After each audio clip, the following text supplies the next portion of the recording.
spiritual guidance is more you having peace with God. Spiritual guidance to me is having a balanced mind. But I have found that through just in my own personal life and when I talk with other people and find out about their experiences and their growth in their spiritual development, they find a greater sense of happiness and joy that comes into their life. As we improve the physical condition, stabilize the emotions, and then we can actually expand our level of consciousness. That's why savings is the most important area. Okay. But if you want to get ahead financially, if you want to get rich, you're going to have to devote most of your time and most of your money towards your investments. But I really realize the impact and the importance of healthy relationships in terms of bringing children into this world and raising healthy children that adults. Hi, my name is Angelise Rivera. Welcome to How to Create Your Ideal Lifestyle by Living a Healthy Lifestyle using Rafael Calderon's Wheel of Life philosophy. I'm helping Rafael with this project because I recently lost my father to chronic diseases, and I think it could have been prevented if I was aware of programs like this that Rafael is doing, and I want to help put it out there because I don't want other people to go through what I went through from just a lack of knowledge. Hello and welcome to another edition of our program, CHW in Action, with your CHW, your host, Rafael Calderon. As always, I'd like to point out that CHW stands for Community Health Worker in Action, because I am always in action trying to bring you, my community of Nashua, and the whole state of New Hampshire and the whole New England region, and even reaching out even to Raleigh, North Carolina. I want to bring everyone that watches my program information on how to live a healthier lifestyle. And of course, living a healthier lifestyle is really about being active, doing healthy activities, eating healthy, working with your doctors to stay, to manage any medications that you may be taking, and trying to live a relaxed lifestyle.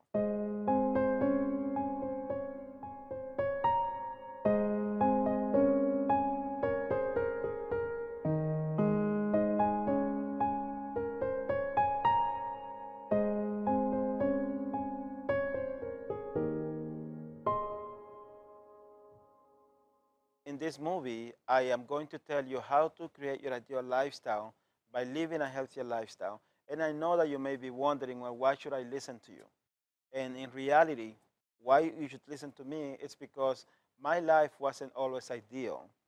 There was a time in my life when it was not ideal, when I was going through a very hard time, and I felt like I was driving to a rough mountain.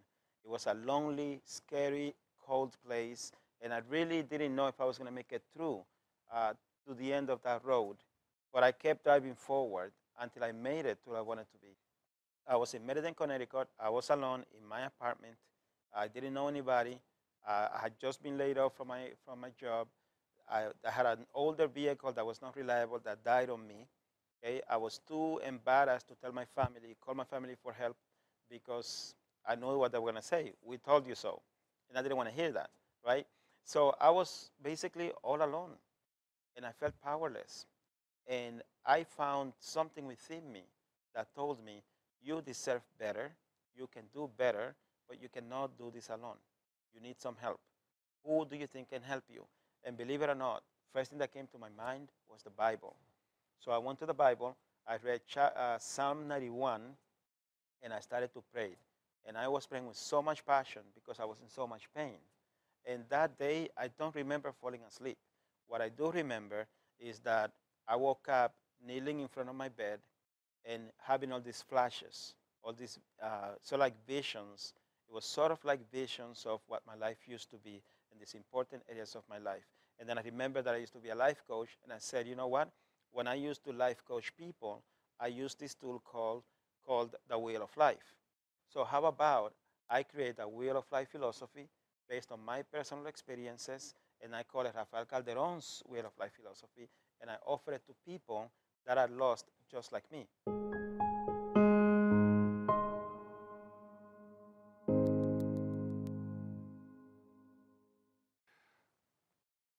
Why is this part of your life wheel?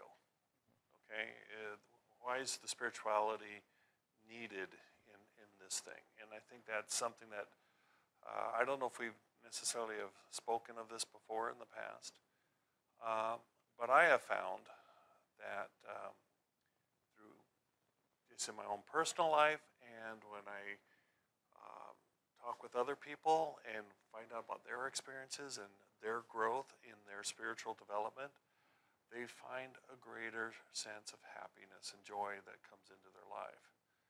And so I think that's a key component of what it is that you're trying to teach and why you're trying to do this, is making one's life better ultimately is making one's life happier.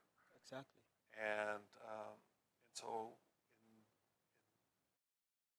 in that, I guess, is what are the keys to make one's life happier? And you've mentioned a few different things. You know, your life, your health, your diet, your spirituality, your physical activity, your work, your education, all of these, your family, yeah. all these things, they're all intertwined. And when we are balanced in these things, you know, one of the big things that I see is people are really heavy into one or two of these different spokes of the wheel, but they're lacking in others, and they're overloading, and then they don't understand why they don't feel balanced because they're not balanced. Mhm. You know? And so the spirituality is a key component of that. And I think once we have an understanding as to what spirituality is, and when we have an understanding of the purpose of life, and we can start living towards that purpose, that can give us that joy and that happiness. Spiritual guidance to me is getting connected with the unknown. You see, the reason, let me give you an example. The reason why, we look for perfection, for example, on anything, in the arts, in the music, in whatever we do, we like things to be perfect. One of the reasons why we do that is because we know that we don't have that. And the very fact that we are searching for something better, greater, bigger, implies that we don't have it inside. There is that need to fill that vacuum. That's why we want things perfect. So the achievement or the pursuing of the achievement of perfection is in my opinion, philosophically, is a way of trying to find something we don't have. So spirituality is in us, but the guidance to become or to connect with our spiritual side takes different forms for different people. I see. People like me who are very logical, you know, everything needs to make sense. Perhaps experiencing something emotional will not work. Okay. Right? So, but other people that you know, they are very free-spirited. They don't necessarily think through things. Maybe emotions work for them.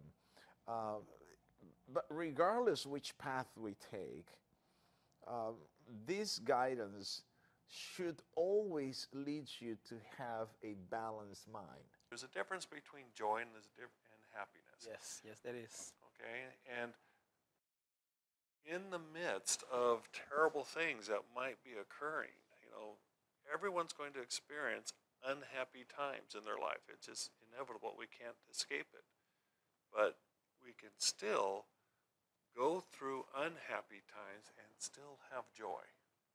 And the difference between the happiness, to me, happiness is feelings that come from external things. Okay? I bought a car recently. Congratulations. Made me happy. You know, But if someone breaks into my car or steals my car, takes it away, that will make me sad. These are external things. But that's different from the joy that I have regardless of the external forces that come into our lives. So what you're saying is that joy comes from the inside. Joy is an internal thing. Okay. Okay, and so so I guess part of what we're trying to do here is trying to explain how can we find and feel joy even though we might find ourselves in and out of happiness or sadness or other emotions.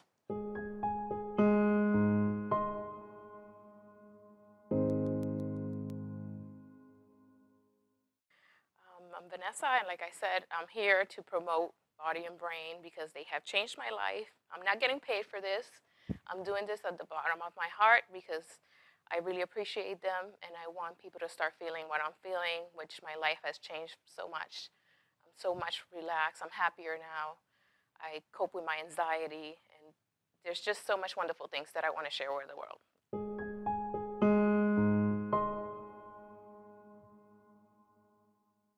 Hi, my name is Barbara Maffeo. I am the co-owner of the Body and Brain Yoga Studio here at Riverwalk in Lawrence. And we opened this studio just about a year ago. I've been involved in this practice for over 10 years. And I came to the practice in really not good physical health. And my physical health has improved greatly. And also, besides my physical health, it's improved my spiritual health. So we feel like it's a great opportunity for others to come improve maybe some physical conditions, and then to work on a higher purpose, which is our spiritual life. So we like to connect to the community and help people raise their level of consciousness. I feel like our desire is actually to reach out into the community and connect with the community here in Lawrence or in the surrounding area, and make an impact on the community here. Hello, my name is Sholeh Gary, and I am the co-owner of Body and Brain Yoga Tai Chi in Lawrence, Riverwalk, Lawrence. We have opened this studio about a year ago, and my goal is to just do for others what this practice have done for me. It has helped me to be a better person, manage my emotions, my thoughts much better, and overall to just be a better human being that give love and understanding to people around me, my family, my friends, and I opened this center because I want to have more and more people to feel the same thing that I felt 10 years ago when I walked into a yoga studio in Andover.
Hi, my name is Vasuki Nagaraj. I'm a family physician. I work at Lamprey Healthcare.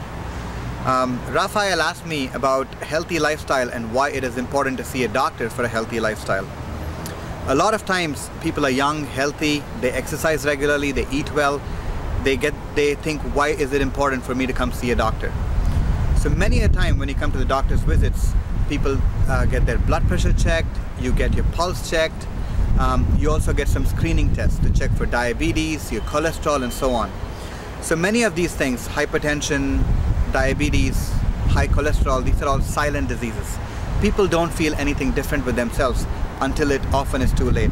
So it's important to see a doctor to get screened for these diseases. Cancer screening is also a very important part of primary care screening. For women, there is mammograms, pap smears to check for breast and cervical cancer. For men, there's the prostate cancer screening, there's the colonoscopy screenings for both men and women.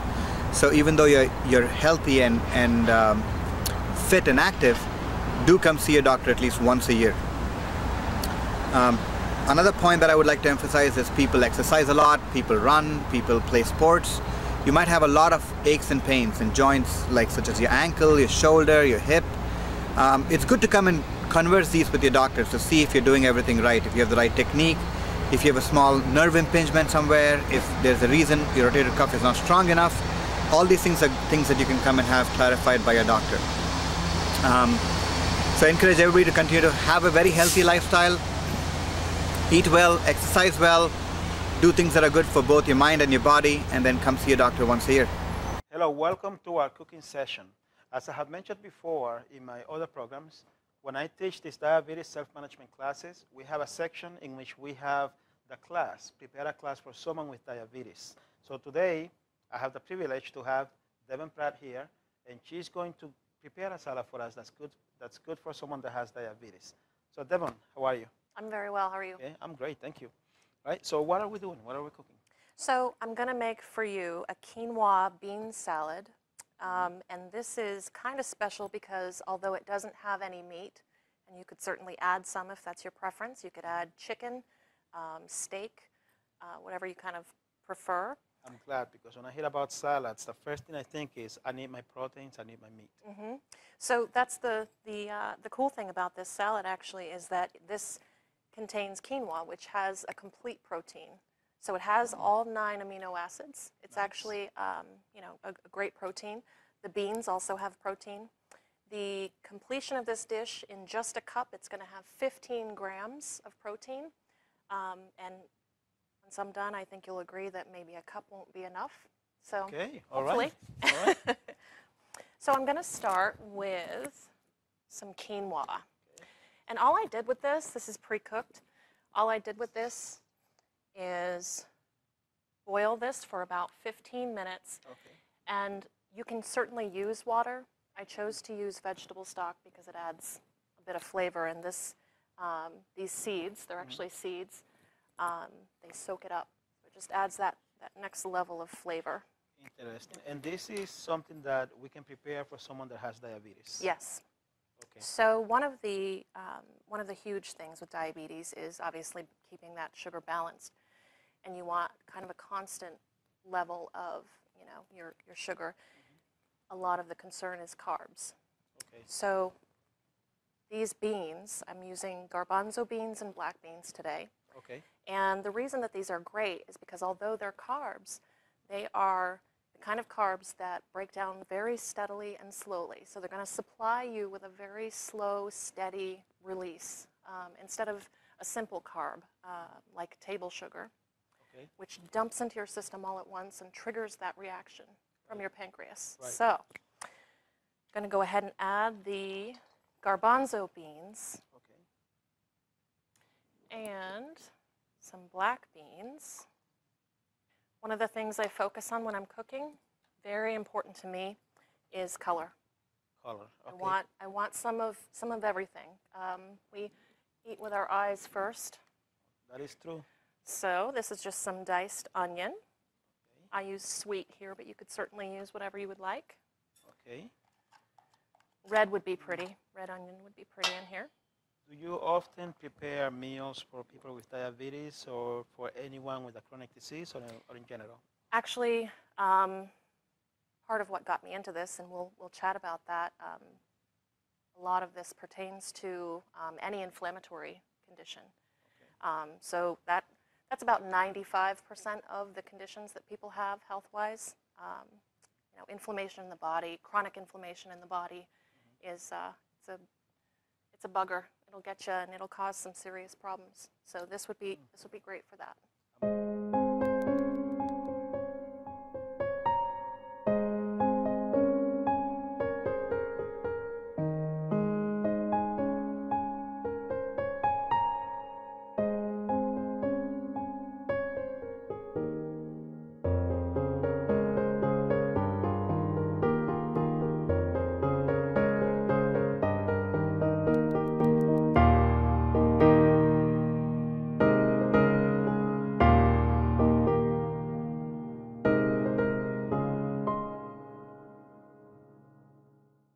Hi, my name is Elvis Campagna. I'm a mechanical engineer, currently design medical devices for a company in Chantilly, Virginia. I want to talk a little bit about my friend, Rafael Calderon. He's been my personal friend for more than 20 years. He's working on this project called a Wheel of Life. The Wheel of Life is a tool that he uses as a life coach to help people achieve their ideal lifestyle. One of the aspects of the Wheel of Life philosophy is called work and career. I personally has made the work and career a priority in my life, and honestly I can tell you that that has helped me achieve the ideal lifestyle. Behind me here there is a cannon that was used during the Civil War. Here at the spot where I'm standing is one of the sites where they fought the first battle of the Civil War. I love history, and I enjoy every day coming to this battlefield and learning more and more about those events that happened many years ago. For me, it's one of the ingredients that make the ideal lifestyle for myself. You know, living every day, being able to partake of all the history here. Aside from that, I have a family that I love, my kids and everything, and also I have a job that I like. So I can tie all three things together at the same time. So that defines an ideal lifestyle for myself.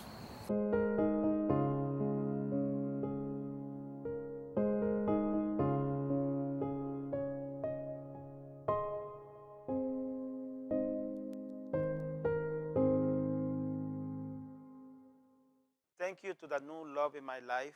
I cannot use her name because she's very shy, but I call her my beautiful flower. My beautiful flower, thank you so much for coming into my life, completing my Wheel of Life philosophy. You are my companionship. I love you, and I thank you for being in my life. I think you've hit upon an extremely important point, and I call it friendship. You really want to make sure you like the person that you're marrying. It is terribly important, to respect them and who they are. But like I have a chapter in there on magic, and it is wonderful when you're falling in love. There should be a little bit of magic. There should be an exhilarating experience, and when in your room with somebody, you have just eyes for them. That's a lovely feeling, nearly part of a relationship. And so that magic is nice, but there has to be a whole lot more than that. And I think friendship, and as you say, companionship, is the basis of it, because the tango will wear off. The kids are crying. You burn dinner, running late for work, pressure's on from the boss. This isn't such a great old time. And so when you wake up next to this person, you really want to say, I still like you. I really like you. And it's that liking and respect. And respect really is terrifically important. Because, you're not always going to understand your mate. Things that bother him or her are not even going to be on your radar screen. So you're not going to understand it. But it is important that you respect your partner's feelings. Mm-hmm. They're not right or wrong, good or bad. They're just personal to each of us. And you need to respect them. So to me, respect always trumps understanding. Oh, so that brings a question. Mm-hmm. Because I met your husband, very nice guy, very cool guy. He is. So I can see, and you're a cool lady, you're a nice lady. I can see how two cool people, two nice people can find ways to make things work. But what about people that have a partner, that are a man, a woman that is really out there, someone that is just not nice or respectful and sometimes just goes overboard? How could we apply the things we're talking about to such a couple? Well, I would like to think that those traits would be obvious while you're dating. You want to learn about your partner in lots of different settings, because your life is not going to be spent with the two of you. It's going to be spent with a greater society. Mm-hmm. And so while you're dating, you want to see your partner in lots of different situations, with your friends, with his friends, with your work colleagues, with your family, with his family, with neighbors, with lots of different areas. And how does she react? What is his political philosophies?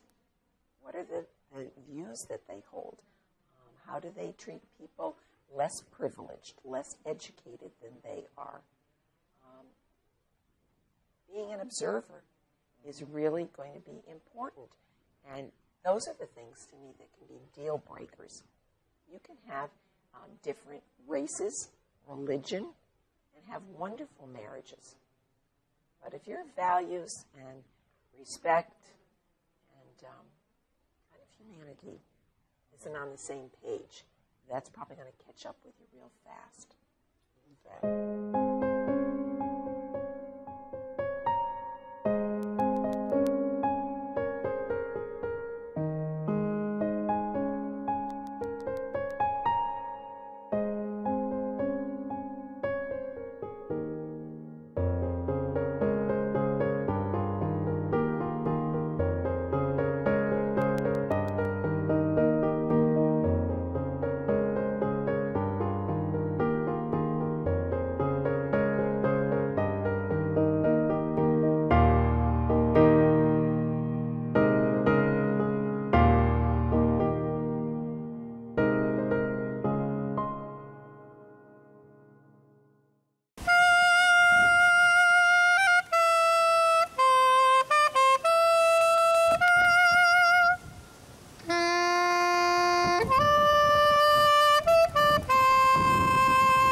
We know a healthy lifestyle is important.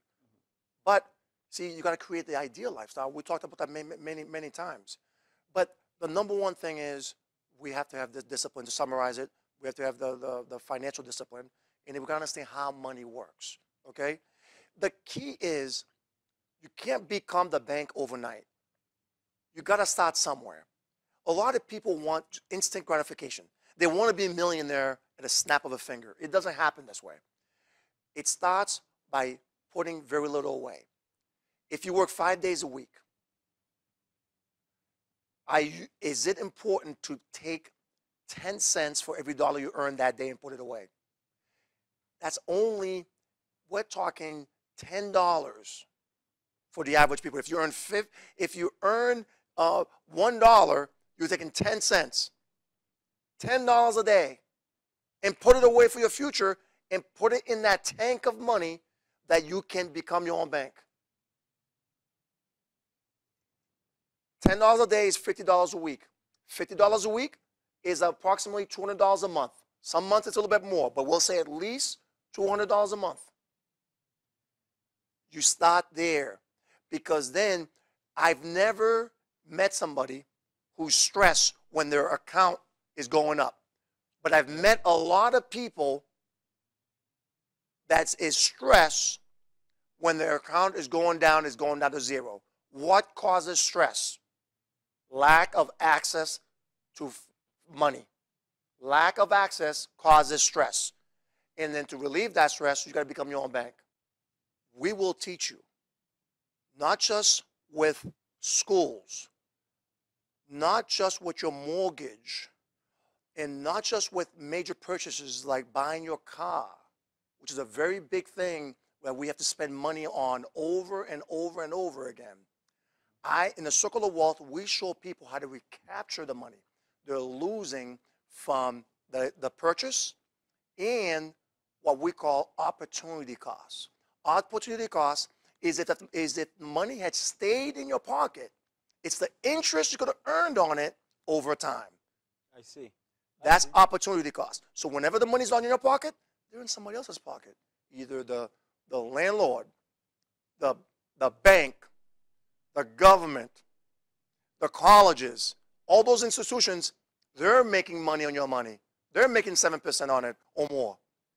But what if there's a way we can show the community how to keep that money in their pocket?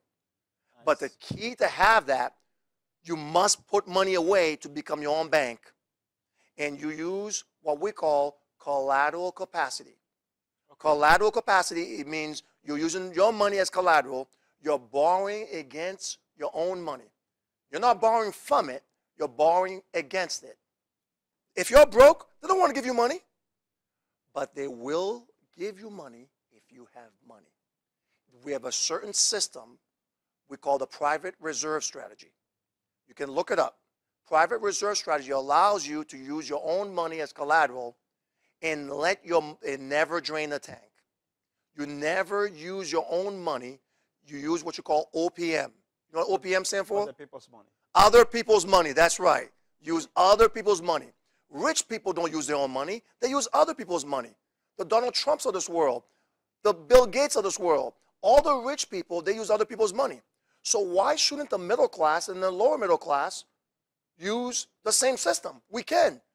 We just don't do it because we don't know how it works. Because you don't have access to that. Exactly. Knowledge. And financial literacy will help you get that. And this is where myself and other advisors that I'm mentoring will help people throughout the community.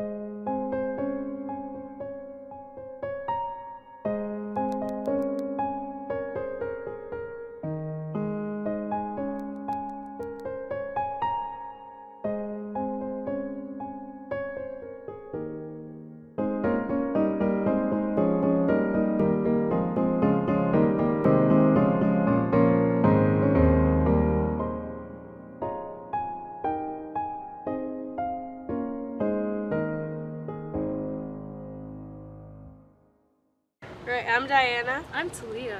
And we're from the YES program. We're on a field trip today at the Make It Labs for the Make It Fest. I've never had more fun in my life. This is a pretty good experience and I want to come back again. I love to make things. Yeah. Love the Make It Fest. Love Diana. Love the YES program. There's so much love right here and it's all because of this place.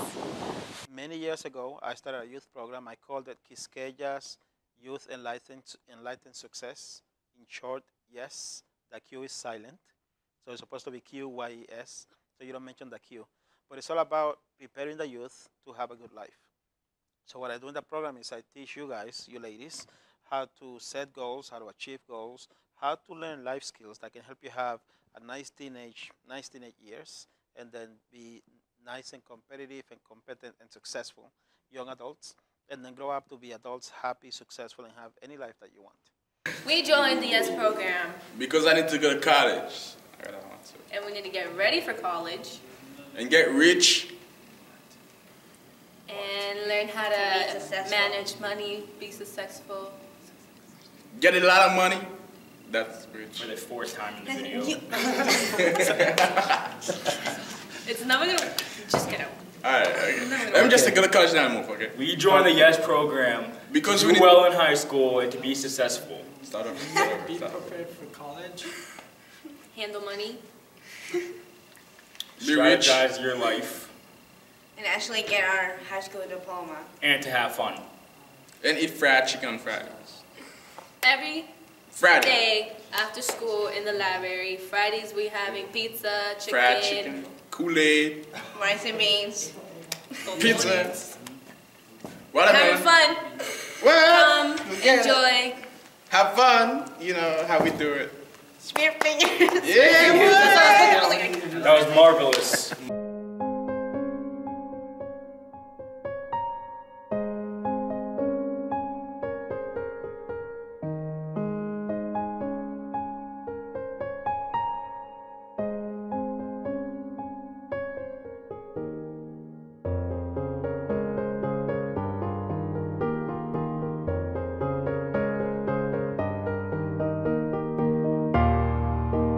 We love the YES program.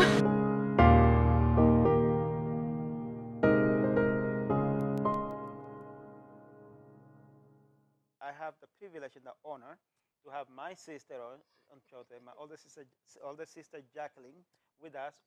This is going to be a very fun show. Okay, Jacqueline, thank you for being with us. You're welcome. Okay. Thank you for inviting me. Thank you for accepting the invitation. You're welcome. So this is a house of fun. Okay.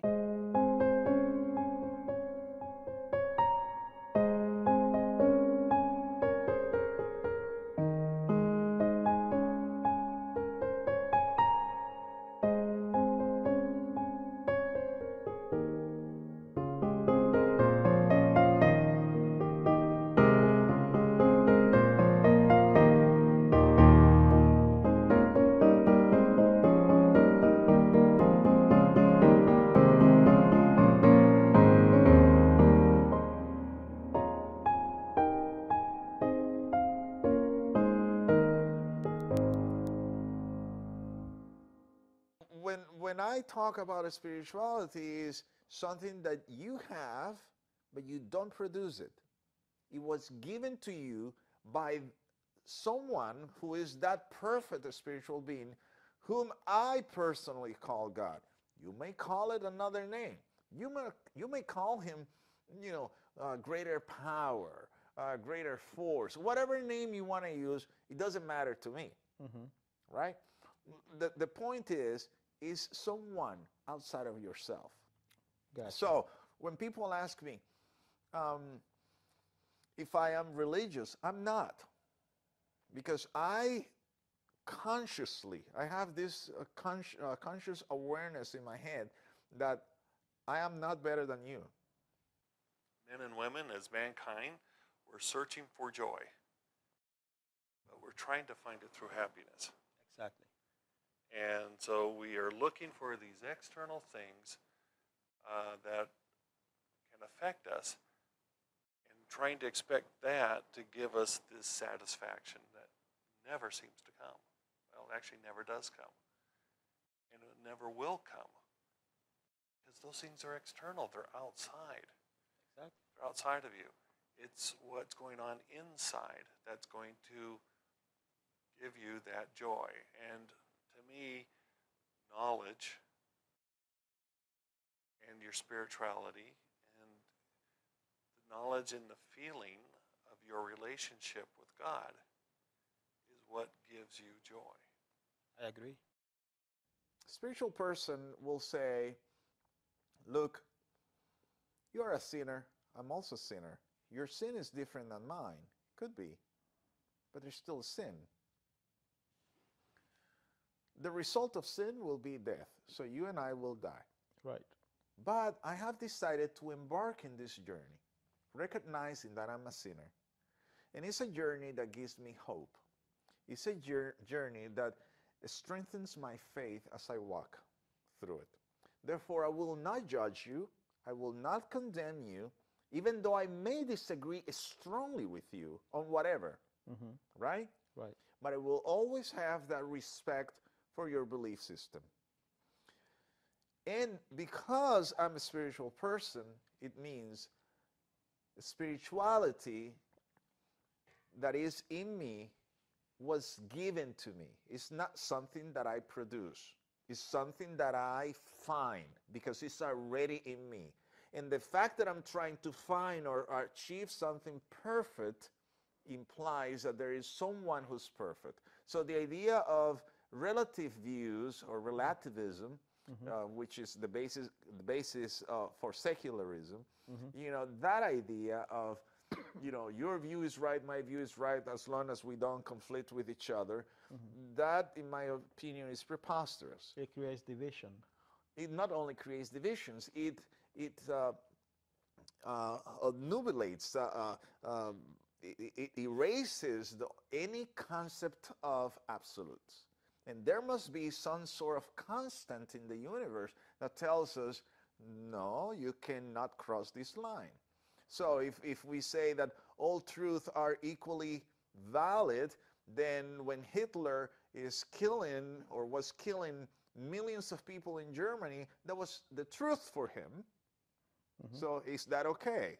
Of course not. So there must be certain absolute, certain constant that all humans, we should never cross. Can you see now how what we just talked about, if you would apply or would have applied this concept during that time of your life, how that might have a different outcome or a different effect? I see. That is the purpose of the scriptures. When we read our scriptures and start learning them and studying them and understanding these messages that Paul is trying to give, and the other authors when speaking about Christ and his life and his ministry, it's really surprising to me that how much these lessons still apply to us today.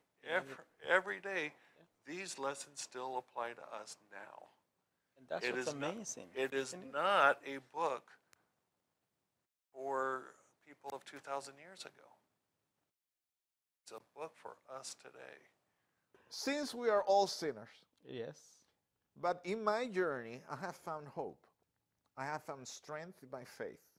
I have found stability in my faith, right? So I'm a sinner. That means I'm a beggar. So I'm telling other beggars, you know, this is what I have found. Would you like to join me? Would you like to experience what I experience? I'm not going to judge you. It might not work for you, but at least if you don't try, you will never know. Very true. Very right? true. If you don't try, you will never know. This is not like drugs that, oh, you need to try it, or it may kill you. But in this case, it will not kill you. It will enhance you. It will enhance your ability to think. It will enhance your ability to be more inclusive. It will enhance your ability to be more careful with other people's belief systems. It will enhance your ability to think outside of the box. And I think instead of looking at a spirituality as something bad, instead of looking at a belief in God as something bad, if you think about it, there's a great advantage in doing that. Okay, I think the first step, or the first primary thing, is knowledge. Knowledge is key. Knowledge is power. And having the right kind of knowledge. One of the important pieces of knowledge that I think we must understand is our relationship between us and our Heavenly Father. Once we understand what our relationship is with Him, then we can understand that, and I use the term Heavenly Father because I do believe that He is our Father. He is the Father of our spirits. He's the creator of our spirits. but he is also called Father. And Christ referred to him as Father all the time. Right. And if he is a father, that means he loves me. I know very few fathers who don't love their children. I know some too. Okay. And if we understand that the Lord truly wants the best for me, okay, that's the first knowledge that we have to have, is that I am a child of a heavenly Father. I am his child. I have great potential if I am a child of God. And my potential is limitless. So I first have to understand and have that kind of knowledge. Very well. The second type of knowledge is, how do I reach that, or how do I come to know that? Well, to me, that is the Scriptures. We have to have a knowledge of the Scriptures. We have to study them, not just read them, we have to study them. Okay. So now I usually tell people, the first time you read through the Scriptures, read them. Just get through them.